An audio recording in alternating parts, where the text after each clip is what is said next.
నమస్తే. పాస్టర్ ప్రవీణ్ పగడాల సంఘటన మరవక ముందే మరోసారి పాస్టర్ అభినవ్ దర్శన్ పైన విపరీతమైన దాడి జరిగింది. కొంతమంది గుర్తు తెలియని దుండగులు ఇటు పాస్టర్ అభినవ్ దర్శన్ పైన విపరీతంగా దాడి చేసి ఇష్టానుసారంగా కొట్టి కత్తులతో గాయం చేసిన పరిస్థితి కనిపిస్తుంది. ఈ నేపథ్యంలో మనతో మాట్లాడడానికి మాతంగి ఓదల్ గారు ఉన్నారు. ఇదే అంశం మీద మాట్లాడి తెలుసుకునే ప్రయత్నం చేద్దాం. అన్న, పాస్టర్ అభినవ్ దర్శన్ మీద విపరీతమైన దాడి జరిగింది. ఎట్లా చూస్తారు అసలు ఈ అభినవ్ దర్శన్ పైన దాడికి సంబంధించి? అంటే బీజేపీ పాలనలోకి వచ్చిన కాడ నుండి దేశంలో జరుగుతున్న పరిణామాలన్నీ చూస్తుంటే ప్రధానంగా తెలుగు నేలపైన ఆంధ్రప్రదేశ్లో అధికంగా ఉండే ప్రాంతంలోనే క్రిస్టియన్ మతం పైన ఎక్కువ దాడి జరుగుతూ ఉంది. క్రిస్టియన్ మతంలో మేధావి వర్గంగా చెప్పబడే దళిత వర్గాలు ఎవరైతే ఉన్నారో ప్రధానంగా వాళ్ళనే టార్గెట్ చేసి చేయడం జరుగుతుంది. నిన్న పాడేరులో జరిగిన దర్శన్ పైన జరిగిన దాడి కూడా ఆ కోణంలోనే చూడాలి. దీనిపైన భిన్నాభిప్రాయాలు ఉన్నప్పటికీ ఇది మతపరమైన దాడిగానే మనం అభివర్ణించవచ్చు. ఇక్కడ ప్రధానంగా ఆంధ్రప్రదేశ్ రాష్ట్రంలో కూటమి ప్రభుత్వం ఏర్పాటు చేసిన కానుండి స్టిల్ నేటి వరకు కూడా ఒకే ఒక మతం పైన దాడి జరుగుతుంది. అది ప్రధానంగా క్రిస్టియన్ మతం పైన. దాంట్లో క్రిస్టియన్ మతంలో ఉన్న దళిత పాస్టర్ల పైనే దాడి జరుగుతుంది. మనం ఇదివరకు చూసుకున్నట్టయితే ప్రవీణ్ పగడాల గారు ఎంత మేధా సంపత్తి కలిగిన వ్యక్తి, ఒక మతం పైన, ప్రపంచంలోని మతాల పైన తనకున్న అవగాహన, తనకున్న అంచనా, ప్రజలను చైతన్యం చేసే విధానం, మతాలలో ఉండే లోపాలు, తను స్వయాన క్రిస్టియనే అయినా కూడా క్రిస్టియన్ మతంలో ఉన్న లోపాన్ని కూడా ప్రశ్నించే కాడ అంత భావ ప్రకటన స్వేచ్ఛతో స్వతంత్రంగా, నిజాయితీగా, నీతిగా ఒక సమాజాన్ని, ఓ అద్భుతమైన సమాజాన్ని నిర్మించాలని ఆశించిన వ్యక్తి ప్రవీణ్ పగడాల గారు. ఆయన మరణం చూస్తుంటే ప్రభుత్వం ఆయన మరణం మీద ఒక ప్రాథమిక అంచనా రాకముందే అది యాక్సిడెంట్ అని ప్రభుత్వాన్ని ప్రకటన చేసే కాడికి రావడం, తర్వాత క్రిస్టియన్ సంఘాలు, దళిత సంఘాలు అన్ని రోడ్డెక్కిన తర్వాత దాన్ని విచారణ చేస్తామని మళ్ళొక వాదాన్ని వినిపించడం, ఇవన్నీ చూస్తుంటే క్రిస్టియన్ మతం పైన దేశంలో అత్యధికంగా దాడి జరుగుతూ ఉంది. ఇది ప్రధానంగా మనం చూస్తున్నాం బీజేపీ అధికారంలోకి వచ్చిన కాడ నుండి.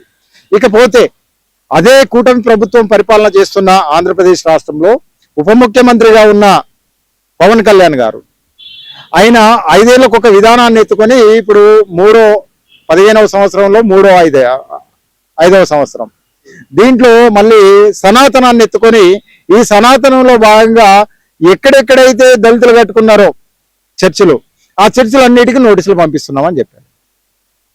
Very good. అనుమతులు లేకుండా కట్టే ఏ దేవాలయమైనా, చర్చ్ అయినా, మసీద్ అయినా తీసేయాలి, ఒప్పుకుందాం. మరి మీరు నమ్మే సనాతన ధర్మానికి సంబంధించిన హిందూ దేవాలయాల ఎన్నింటికి నోటీసులు పంపారో ఉప ముఖ్యమంత్రి గారు చెప్పాలి. ఇకపోతే ఈ దేశాన్ని పరిపాలిస్తున్న హిందూ మతానికి మేమే ప్రధాన నాయకులం, మేము లేకపోతే హిందూ మతమే ఈ దేశంలో లేదు అని చెప్పే బీజేపీ పాలకులు అమెరికా, క్రిస్టియన్ మతానికి ప్రాధాన్యత ఇచ్చే అమెరికా, ప్రపంచ దేశాలకు పెద్దన్నైన అమెరికాలో ప్రధాని మోడీ గారిపైన, యోగి గారిపైన, ఉత్తరప్రదేశ్ ముఖ్యమంత్రి యోగి గారిపైన నిషేధం విధించాలి ఇక్కడ అమెరికాకు రాకుండా అనే డిమాండ్ను అక్కడ ప్రభుత్వ పరంగా ఏర్పాటు చేసిన మత స్వేచ్ఛకు సంబంధించిన ఏర్పాటు చేసిన కమిషన్ ఈరోజు అమెరికాలో వాదాన్ని తీసుకొస్తుంది. ఇది రేపు మాపో అమలవుతుంది. అంటే ఇక్కడ ఒక హిందూ మతాన్ని రక్షించే క్రమంలో అన్ని మతాలను సమస్తం సర్వనాశనం చేస్తాం, ఇక్కడ ఏ మతం ఉండొద్దు, హిందూ మతమే ఉండాలి అనే ఉద్దేశంతో ఉంటే ఇతర దేశాలలో బతికే హిందువుల పరిస్థితి ఏం కావాలనే విషయాన్ని కూడా ఇక్కడున్న హిందువులు ఆలోచించాల్సిన అవసరం ఉంటుంది. ఎందుకంటే ఈ దేశంలో ఉన్న క్రిస్టియన్లు తరిమి కొడతాం, చంపేస్తాం, ఈ దేశంలో పుట్టిన ముస్లింలను తరిమి కొడతాం, చంపేస్తామంటే మరి ఇతర దేశాలలో ఉండే హిందువులను, క్రిస్టియన్ దేశాలలో ఉండే హిందువులను, ముస్లిం దేశాలలో ఉండే హిందువులను, అక్కడి మతాన్ని స్వీకరించిన మతస్థులు, అక్కడి భావజాలానికి అనుగుణంగా ఉండే మతస్థులు మరి హిందువులను అక్కడి నుండి తరిమి కొడితే, చంపేస్తే వాళ్ళకు రక్షణ ఏంది? మనం బంగ్లాదేశ్లో చూసాం. బంగ్లాదేశ్లో ఏం చూసాం? హిందువులను టార్గెట్ చేసి బంగ్లాదేశ్లో దాడులు జరిగినాయి. ఇది ఎవరి వల్ల జరిగింది? మరి పక్క దేశంలోనే కదా, అతిపెద్ద దేశమైన భారతదేశంలోనే హిందూ పాలకులు ఉన్నారు కదా. మరి పక్క దేశంలో బంగ్లాదేశ్లో 1 కిలోమీటర్ దాటితే మనం బంగ్లాదేశ్లో ఉంటాం. ఆ బంగ్లాదేశ్లో హిందువుల పైన దాడి జరిగితే భారత ప్రభుత్వం ఏం చేసింది? అంటే ఇక్కడ భారత ప్రభుత్వానికి, రాజ్యాంగానికి ఒక కట్టుబాటు ఉంది, ఒక నియమం ఉంది, ఒక నిబద్ధత ఉంది. అదే లౌకికవాదం, మత స్వేచ్ఛ, ఆర్టికల్ 25, పౌరుడి హక్కు, భావ ప్రకటన స్వేచ్ఛ, ఇవన్నీ రాజ్యాంగ పరిధిలో ఉన్నాయి. ఈ దేశానికి అధికారిక మతం లేదు. ఉన్న మతం వల్ల ఒకటే, అది భారత రాజ్యాంగం. ఆ రాజ్యాంగానికి లోబడే పాలన కొనసాగాలి. కానీ బీజేపీ ప్రభుత్వం వచ్చిన కాడి నుండి పేరుకు మాత్రం ముస్లింలతో పోరాటం అంటున్నారు, కానీ జరిగే దాడంతా కూడా క్రిస్టియన్ల మీద జరుగుతుంది. అది ఏ క్రిస్టియన్ల మీద అంటే దళిత క్రిస్టియన్ల మీద. నిన్నగాక మొన్న సుప్రీంకోర్టులో వచ్చిన తీర్పు, అది కూడా దళితులు ఎవరైతే ఉన్నారో క్రిస్టియన్ మతంలోకి పోయిన వాళ్ళు, వారికే నష్టం జరిగే విధంగా సుప్రీంకోర్టు తీర్పు కూడా ఉన్నది. 2 సార్లు రాష్ట్రపతి ఆర్డినెన్స్ ను మార్చిన ప్రభుత్వాలు మరి 3వసారి ఈ తీర్పులో క్రిస్టియన్ మతంలోకి పోయిన దళితులకు ఎస్సీ హోదా లేదు, అట్రాసిటీ యాక్ట్ వర్తించదు అన్నప్పుడు ప్రభుత్వాలు ఎందుకు స్పందించలేదు అనేది కూడా సూటిగా ఈ రోజు దళితులంతా ప్రశ్నిస్తున్నారు. క్రిస్టియన్ మతాన్ని టార్గెట్ చేసి పాలన కొనసాగుతుంది అనే విషయాన్ని కూడా ప్రజలు గమనించాల్సిన అవసరం ఉంది. పేరుకు మాత్రమే ముస్లింలను మేము వ్యతిరేకిస్తున్నామంటున్నారు, కానీ రాజకీయం చేసేటప్పుడు, ఓట్ల రాజకీయం వచ్చినప్పుడు ఎంఐఎంతో కుమ్మక్కై, బీజేపీ పాలకులు ఎంఐఎంతో కుమ్మక్కై ఇక్కడ బీజేపీ గెలవడానికి ఎంఐఎం ఎక్కడెక్కడ పోటీ చేయాలని నిర్ణయించి ఎంఐఎం పోటీ చేసే స్థానాలను పెంచి ఓట్లను చీల్చి అక్కడ గెలుపోవడంలో నిర్దేశించే కాడ ముస్లింలను ఓటు బ్యాంక్ గా వాడేది బీజేపీ, కానీ క్రిస్టియన్ల మీద దాడి చేసేది కూడా బీజేపీ అనే విషయాన్ని కూడా ప్రజలందరూ గమనిస్తున్నారు. త్వరలోనే ప్రజలు బీజేపీ హిందూ మతం మీద ముందుకు పోతున్న క్రమంలో ఈ బీజేపీని అడ్డుకునే కాడ దళితులంతా ఏకమవుతారు. భారత రాజ్యాంగాన్ని కాపాడుకోవాల్సిన అవసరం ఉంది. ఈ దళితులకు, ఈ దేశంలో ఈ దళితులకు మాత్రమే రక్షణ కవచమైన రాజ్యాంగాన్ని కాపాడుకుంటేనే దళితులు బతుకుతారు. కనుక బీజేపీ హటావ్ దేశ్కి బచావ్ అనే నినాదం మీద దళితులంతా ఏకం కావాల్సిన అవసరం ఉన్నది అనేది కూడా ఈ సందర్భంగా తెలియజేస్తుంది. అభినవ్ దర్శన్ దాడికి సంబంధించి ఏం చెప్తారు? అభినవ్ దర్శన్ దాడిని కూడా ఇదే కోణంలో చూడొచ్చు, మతపరమైన దాడి కోణంలో. కానీ అక్కడ ప్రభుత్వం విచారణ చేసే క్రమంలో సరైన విచారణ జరుగుద్దా లేదా అనేది ఒక వాదం. అప్పుడే సోషల్ మీడియాలో 2వ వాదాన్ని కూడా వినిపిస్తున్నారు. అభినవ్ దర్శన్ ఒక నాటకం ఆడుతుండు, అది దాడే కాదు అనే చర్చ కూడా చేస్తున్నారు. ఎందుకు? అక్కడ హిందుత్వ మతానికి సంబంధించిన పాలనే కొనసాగుతుంది. ఎందుకు? కూటమి ప్రభుత్వం కదా. ప్రవీణ్ పగడాల చనిపోయినప్పుడే స్పందించలేదు అక్కడ ప్రభుత్వం, చంపేయబడ్డప్పుడే. ఆయన మరణం ఏంటిదో ప్రజల్లోకి క్లారిటీ రాకముందే, అసలు సాక్ష్యాలు రాకముందే ప్రభుత్వం ఒక ప్రకటన చేసింది. ఈ రోజు ఈ సంఘటన విషయం కూడా అదే విధమైన మలుపులు తిరిగే అవకాశం కూడా ఉంటది. ఇది దాడి కాదు, ఇది ఒక డ్రామా అని చెప్పే కాడ కూడా చెప్పొచ్చు ప్రభుత్వం ఇన్వాల్వ్ అయ్యి. కానీ ఏదేమైనా క్రిస్టియన్లు మాత్రం దీన్ని స్పష్టంగా గమనించాల్సిన అవసరం ఉంటది. క్రిస్టియన్లు అంతా ఏకం కావాల్సిన అవసరం ఉంటది. 100%. ఈ దేశంలో అత్యధికంగా క్రిస్టియన్ల పైనే దాడులు జరుగుతున్నాయి.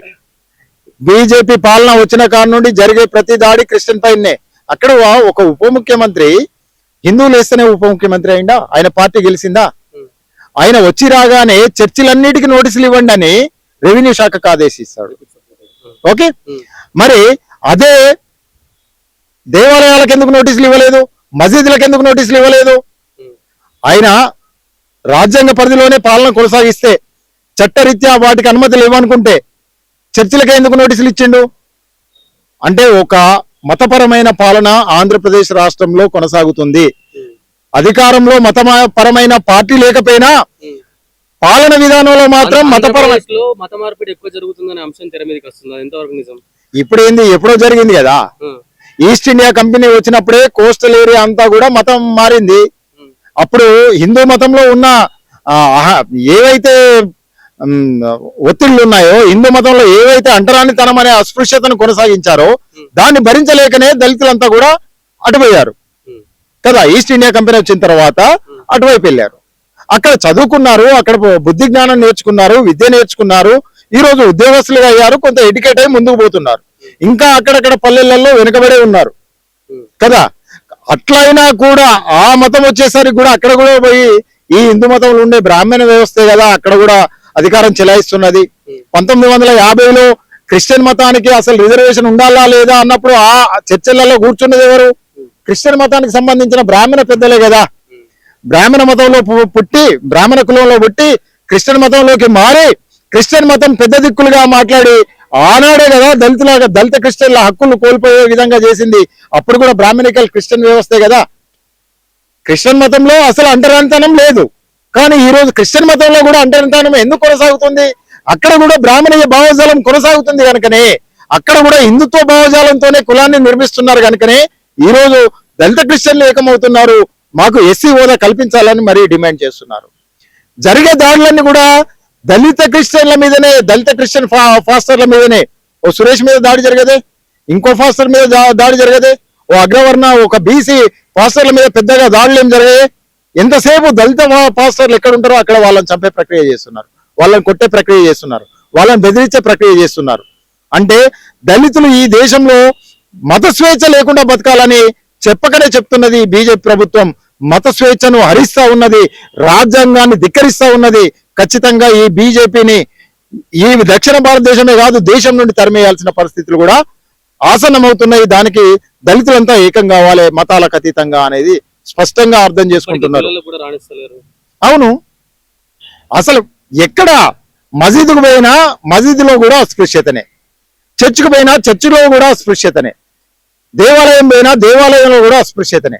అంటే ఈ దేశంలో నిమ్న కులాలుగా పుట్టడమే తప్పు అనే కాడ, ఏదన్నా మతం మాకు స్వేచ్ఛనిస్తుంది, సమానత్వం ఇస్తుంది అనే కాడ ఆ మతంలో చేరైనా కానీ ఈ అగ్రవర్ణ వ్యవస్థ అంతా కూడా మళ్ళీ వచ్చి ఆ మతంలో పెద్ద పెద్ద హోదా తీసుకొని, అధికార పీఠం తీసుకొని మళ్ళీ మమ్మల్ని కులాల పేరు మీద విచక్షణతో వివక్షతో చూసే కాడనే ఉంటుంది తప్ప ఇంకో రకంగా ఉండలేదు. ఇప్పుడు జరిగిన దాడి కూడా అదే కోణంలో, మతపరమైన కోణంలోనే జరిగిన దాడిగా నేను భావించాల్సిన అవసరం ఉంది. అందరూ కూడా దాన్ని ఖండించాల్సిన అవసరం ఉంది అనేది కూడా స్పష్టం చేస్తున్నాను.